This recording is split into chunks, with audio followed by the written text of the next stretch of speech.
الحمد لله رب العالمين والعاقبة للمتقين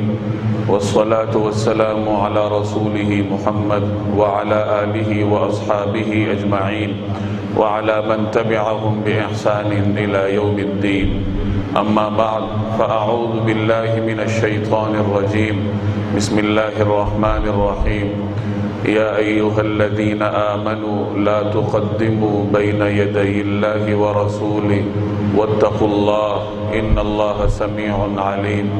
يا أيها الذين آمنوا لا ترفعوا أصواتكم فوق صوت النبي ولا تجهروا له بالقول كجهر بعضكم لبعض أن تحبط أعمالكم وأنتم لا تشعرون. صدق الله مولانا العظيم. بزرگان محترم اور میرے عزیز دوستوں اور بھائیوں، اللہ تبارک و تعالی نے جناب نبی کریم صلی اللہ علیہ وسلم کی دعوت کو جب عام کر دیا اور قرب و جوار کے لوگ جوق در جوق مدینہ طیبہ حاضر ہو کر مسلمان ہونے لگے تو رسول اللہ صلی اللہ علیہ وسلم کا عام طریقہ کار یہ تھا کہ جب کوئی قبیلہ وفد بنا کر آپ علیہ الصلوات والتسلیمات کی خدمت میں حاضر ہوتا،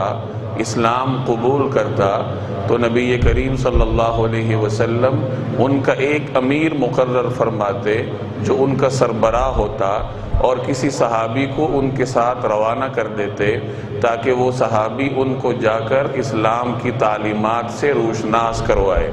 چونکہ عربوں میں کوئی مرکزی حکومت کا تصور نہیں تھا، بلکہ ہر قبیلہ اپنی جگہ خود مختار تھا، اور جو قبیلے کا سردار ہوتا وہ اپنے قبیلے کے معاملات طے کرتا تھا. وہ کلی طور پر خود مختار ہوتا تھا.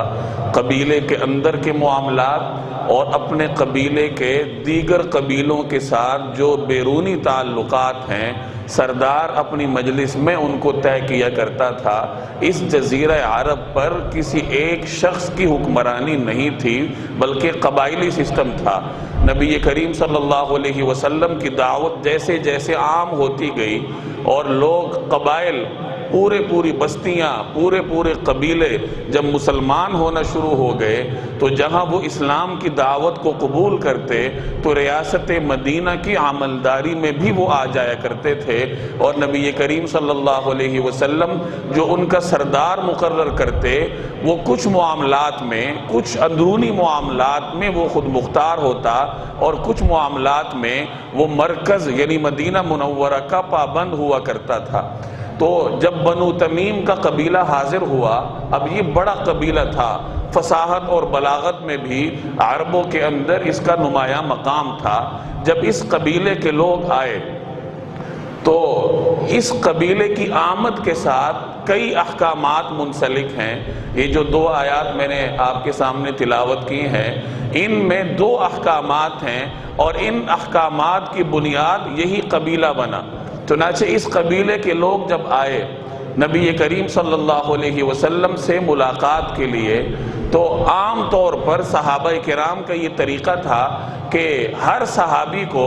رسول اللہ صلی اللہ علیہ وسلم کی مصروفیات کا علم تھا کہ نبی کریم صلی اللہ علیہ وسلم شب و روز دعوت کے کاموں میں مصروف رہتے ہیں، اور جس وقت وہ گھر جاتے ہیں تو کچھ لمحات ملتے ہیں نبی کریم صلی اللہ علیہ وسلم کو خانگی معاملات کے لیے یا آرام کے لیے. تو صحابہ کرام نبی کریم صلی اللہ علیہ وسلم کے حجرہ مبارکہ پر دستک دینے سے گریز کرتے تھے، بلکہ اگر کسی صحابی کو حضور علیہ السلام سے کوئی کام بھی ہوتا تو وہ مسجد نبوی میں آ کے بیٹھ جایا کرتے، اور آپ صلی اللہ علیہ وسلم جب گھر سے باہر تشریف لاتے تو یہ صحابہ کرام اپنا معاملہ پیش فرماتے. یہ صحابہ کرام کا ادب کا عالم تھا. لیکن جو باہر کے لوگ تھے چونکہ انہیں دربار نبوت کے یہ آداب معلوم نہیں تھے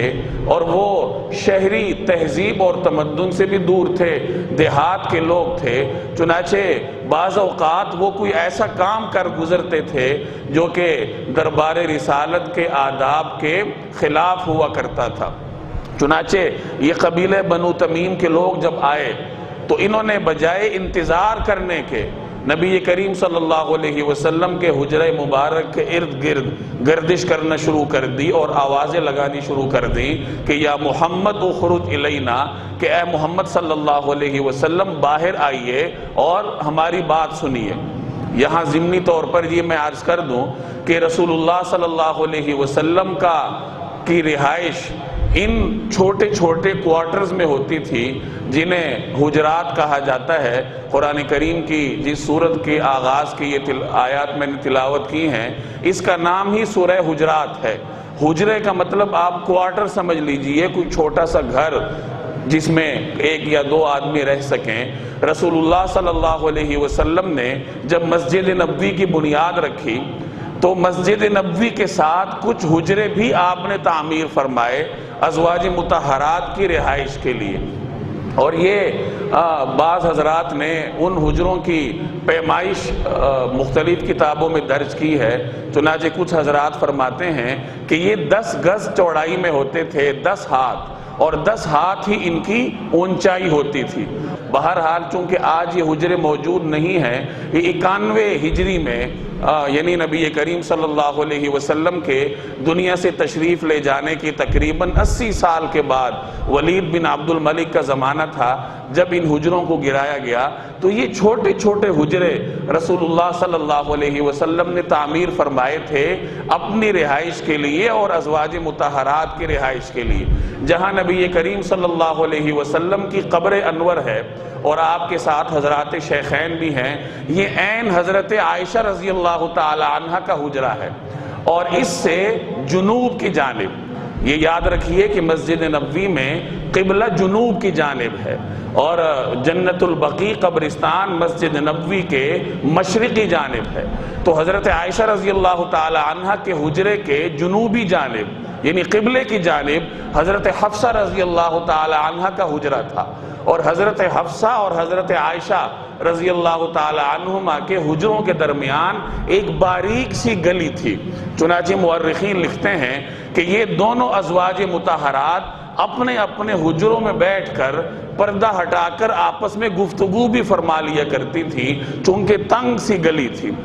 آپ آج کل کی محل وقوع کے حساب سے یوں سمجھ لیجئے کہ جہاں آج زائرین کھڑے ہو کر صلاۃ و سلام عرض کرتے ہیں مواجہہ شریف میں، یہ حضرت حفصہ رضی اللہ تعالی عنہ کے حجرہ مبارکہ کا ایک حصہ ہے، پہلا حصہ، اور حضرت حفصہ کے حجرہ مبارکہ کا جو اگلا حصہ ہے، اور پھر جو وہ باریک گلی تھی وہ اب اس مقصورہ کے اندر آ گئی ہے، جالیوں کے اندر۔ اس کے بعد حضرت عائشہ رضی اللہ تعالی عنہ کا حجرہ ہے جس میں نبی کریم صلی اللہ علیہ وسلم آرام فرما ہے، اور حضرت عائشہ رضی اللہ تعالی عنہ کے حجرے کے شمال کی جانب اس کے بالکل متصل حضرت فاطمہ رضی اللہ تعالی عنہ کا حجرہ تھا، اور ان کے مشرقی جانب جنت البقیع کی جانب حضرت سودہ رضی اللہ تعالی عنہ اور کچھ مزید امہات المومنین کے حجرے تھے۔ تو یہ چھوٹے چھوٹے تقریباً 9 کے قریب حجرے تھے جس میں امہات المومنین اور رسول اللہ صلی اللہ علیہ وسلم کی صاحبزادی حضرت فاطمہ اور حضرت علی رضی اللہ تعالی عنہم اجمعین، یہ تمام حضرات یہاں پر رہائش پذیر تھے، اور اس پورے احاطے کو البیت کہا جاتا تھا، اور اس احاطے کے اندر رہنے والے حضرات اہل بیت کہلاتے ہیں۔ تو 91 ہجری میں غالباً ولید بن عبد الملک کا زمانہ تھا جب مسجد میں توسیع کرنی تھی، تو اس نے توسیع کے سلسلے میں ان حجرات کو گرانے کا حکم دیا۔ چنانچہ تاریخی کتابوں میں ان کے گرانے کا واقعہ مذکور ہے کہ جب ان حجروں کو گرایا گیا، مجبوری تھی، حضرت عائشہ رضی اللہ تعالی عنہ کے حجرے کو چھوڑ کر ارد گرد کے حجرے کو گرا کر مسجد نبوی کا حصہ بنایا گیا، اور تاریخ دان نقل کرتے ہیں کہ جس وقت یہ حجرے گرائے جا رہے تھے وہ وقت اہل مدینہ پر بہت مشکل تھا، اور پورے مدینہ طیبہ میں آہوزاری کا عالم تھا، لوگ رو رہے تھے، اور کافی عرصے تک پھر لوگ اسی خیال کا اظہار کرتے رہے کہ یہ حجرے گرانے نہیں چاہیے تھے بلکہ ان کی حفاظت کرنی چاہیے تھی تاکہ رہتی دنیا تک کے آنے والے لوگوں کو پتہ چلتا کہ ہمارے پیغمبر جو سید الاولین والآخرین تھے، جو دونوں جہانوں کے سردار تھے، جن کے اختیار میں تھا اگر وہ اللہ سے دعا کرتے تو احد کا پہاڑ ان کے لیے سونے کا بنایا جاتا۔ ان تمام اختیارات کے باوجود نبی کریم صلی اللہ علیہ وسلم کی ذاتی زندگی کس قدر سادہ تھی اور کس قدر درویشی کے عالم نے نبی کریم صلی اللہ علیہ وسلم نے اپنی عمر مبارک کے 10 سال بسر کیے۔ اگر یہ حجرے محفوظ رہتے تو آج مسلمان اس کو دیکھ کر اپنے ایمان کا احیاء کرتے، تازہ کرتے، لیکن بہرحال یہ تکوین ہے، اللہ تبارک و تعالی کی مشیت ہے کہ مسجد کی توسیعی سلسلے میں ان حجروں کو شامل کیا گیا۔ تو بہرکیف یہ بنو تمیم کے لوگ جب آئے تو نبی کریم صلی اللہ علیہ وسلم کے حجرے کے ارد گرد گھومنا شروع ہو گئے، دستک دی اور یہ جملہ کہنے لگے، یا محمد اخرج الینا، کہ اے محمد صلی اللہ علیہ وسلم باہر آ کر ہماری بات سنیے۔ اللہ جل جلالہ کو یہ ناگوار گزرا، چنانچہ یہ آیت نازل ہوئی کہ پیغمبر کو آواز دے کر حجرے کے باہر مت بلاؤ بلکہ انتظار کرو حتی تخرج الیکم، یہاں تک کہ پیغمبر از خود باہر تشریف لائیں تو پھر اپنا معاملہ ان کے سامنے رکھو۔ ایک حکم تو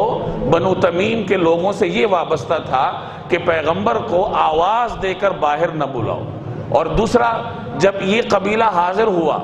اور اس قبیلے کے سردار کا معاملہ طے کرنا تھا تو نبی کریم صلی اللہ علیہ وسلم نے صحابہ سے مشورہ کیا۔ حضرت ابوبکر صدیق رضی اللہ تعالی عنہ نے قعقاع کا نام تجویز کیا، قعقاع ابن معبد، کہ ان کو ان کا سردار بنایا جائے۔ حضرت عمر رضی اللہ تعالی عنہ نے اقرع بن حابس کا نام تجویز کیا کہ ان کو اس قبیلے کا سردار مقرر کیا جائے۔ اب دونوں حضرات کے آراء مختلف ہو گئی۔ حضرت ابوبکر حضرت عمر سے فرمانے لگے کہ تم ہر معاملے میں میری مخالفت کرتے ہو، تو دونوں حضرات کی آوازیں کچھ بلند ہو گئی غیر شعوری طور پر۔ بعض اوقات ہو جاتا ہے انسان کو خبر نہیں ہوتی کہ میں کہاں بیٹھا ہوں، تو ان دونوں حضرات کی آوازوں میں کچھ بلندی آ گئی۔ اللہ جل جلالہ کو یہ ناگوار گزرا اور یہ آیت نازل ہوئی، لا ترفعوا اصواتکم فوق صوت النبی، کہ پیغمبر کی آواز سے تمہاری آوازیں بلند نہ ہونے پائیں، ورنہ کیا ہوگا، ان تحبط اعمالکم، تمہارے اعمال ختم ہو جائیں گے، وانتم لا تشعرون، اور تمہیں خبر بھی نہیں ہوگی۔ گویا کہ دربار نبوی میں ادنا سی بے ادبی چاہے لاشعوری طور پر ہی ہوئی ہو، اللہ تبارک و تعالیٰ کو یہ بھی گوارا نہیں ہے۔ چنانچہ اس آیت کے نازل ہونے کے بعد حضرت ابوبکر رضی اللہ تعالی عنہ نے یہ عہد کر لیا کہ میں آئندہ کبھی بھی دربار نبوی میں اپنی آواز کو بلند نہیں ہونے دوں گا۔ چنانچہ وہ ہمیشہ کے لیے پھر سرگوشی کسی انداز میں رسول اللہ صلی اللہ علیہ وسلم سے بات کرتے تھے۔ حضرت عمر کے بارے میں آتا ہے کہ اس آیت کے نازل ہونے کے بعد انہوں نے دربار نبوی میں اپنی آواز کو اس قدر پست کر لیا کہ بعض اوقات کئی دفعہ ان سے پوچھا جاتا تھا کہ عمر تم کیا کہہ رہے ہو۔ یہ ان کے ادب کا عالم تھا۔ حضرت ثابت بن قیس رضی اللہ تعالی عنہ معروف صحابی ہیں، انصاری، ان کی آواز فطرتی طور پر بلند تھی۔ تو جب انہوں نے یہ آیت سنی تو یہ اپنے گھر میں بیٹھ گئے کہ ایسا نہ ہو کہ میں نبی کریم صلی اللہ علیہ وسلم کی خدمت میں حاضر ہوں اور میری آواز تو ویسے ہی بلند ہے، نبی کریم صلی اللہ علیہ وسلم کی آواز سے میری آواز بلند ہو جائے اور بے ادبی کا مرتکب ہو کر اپنے اعمال حبط نہ کرا بیٹھوں۔ چنانچہ یہ گھر میں بیٹھ گئے، مجلس میں حاضری ہی چھوڑ دی۔ نبی کریم صلی اللہ علیہ وسلم نے حضرت معاذ سے پوچھا کہ ثابت نہیں آتا، کیا بات ہے، بیمار تو نہیں ہے؟ تو حضرت معاذ نے عرض کیا کہ یا رسول اللہ وہ میرے پڑوسی ہیں، لیکن مجھے معلوم نہیں ہے کہ وہ حاضر کیوں نہیں ہوتے، ان کی بیماری کا مجھے علم نہیں ہے۔ چنانچہ جا کر پتہ کیا گیا کہ ثابت تم آتے کیوں نہیں ہو؟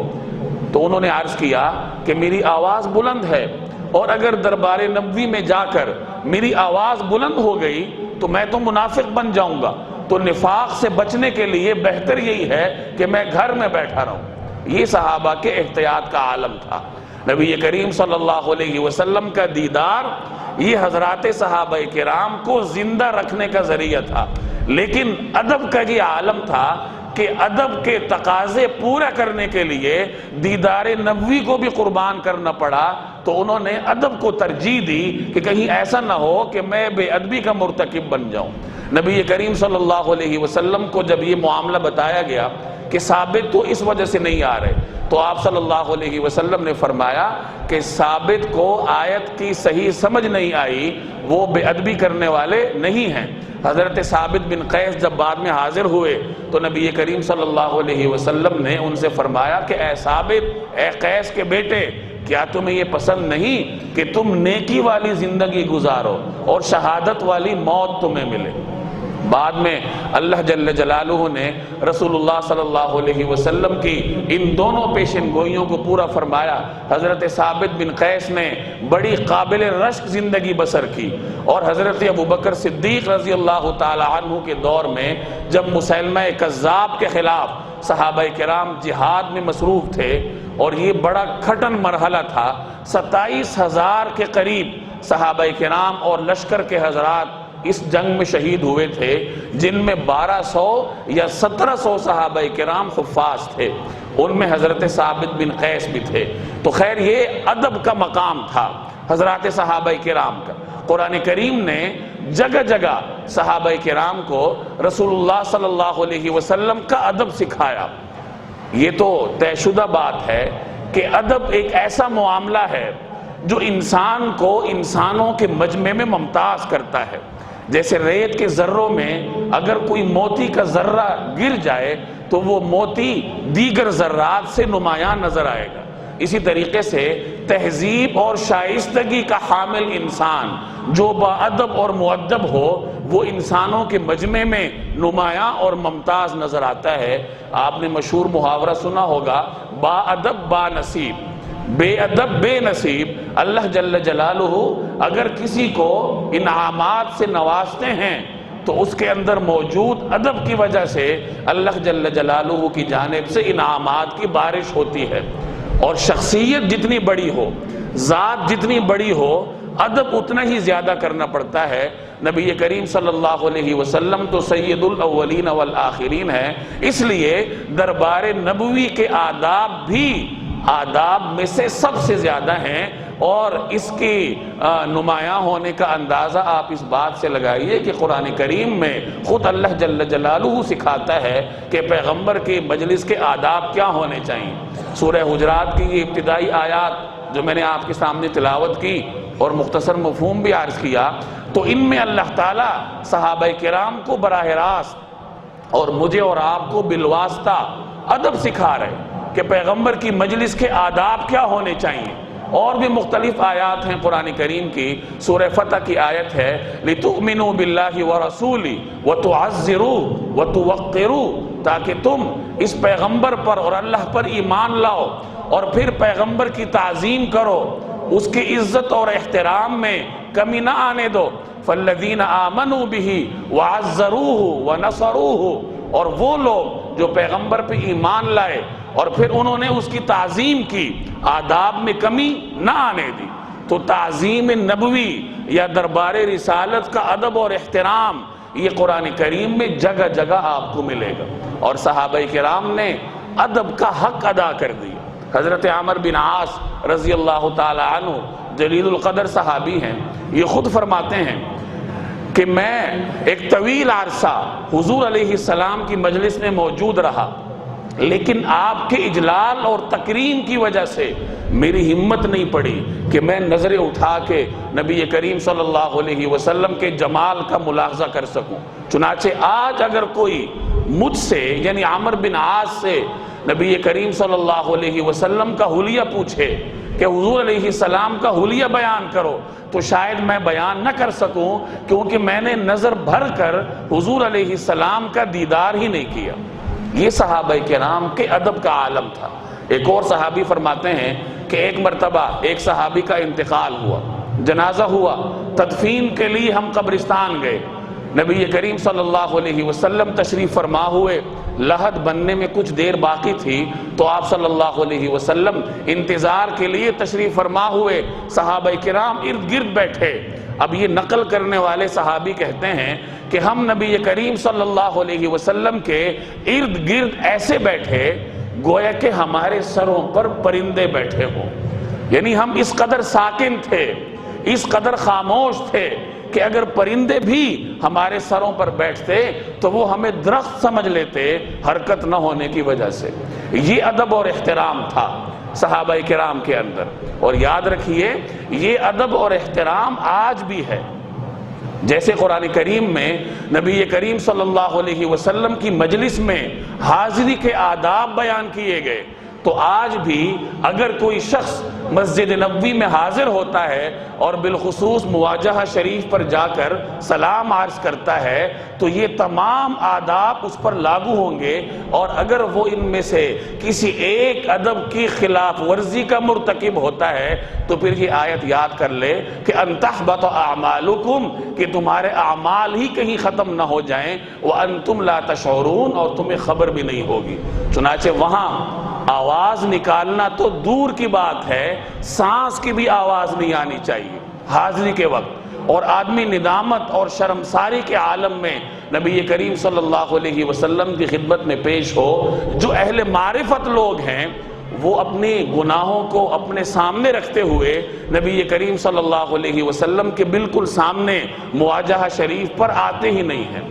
کتنے ہی ایسے اہل معرفت گزرے ہیں صوفیاء حضرات جو دور سے سلام عرض کرتے تھے۔ میں خود جانتا ہوں اپنے بہت سارے اساتذہ کرام کو جن کی جرت نہیں ہوتی مواجہہ شریف پر حاضر ہونے کی، بلکہ وہ باب السلام کے باہر سے ہی سلام عرض کرتے ہیں کہ جناب نبی کریم صلی اللہ علیہ وسلم کی بارگاہ میں حاضر ہونے کے لیے جو ادب کا مرحلہ ہوتا ہے وہ اس سے ہم خالی ہیں، ادب شناس نہیں ہیں۔ دربار نبوی کا ادب شناس کون ہو سکتا ہے؟ میرے اور آپ جیسے لوگ۔ تو بہرحال اگر کسی آدمی کو اللہ تبارک و تعالی وہاں حاضری کی توفیق دے تو ان آداب کو اپنے سامنے رکھے۔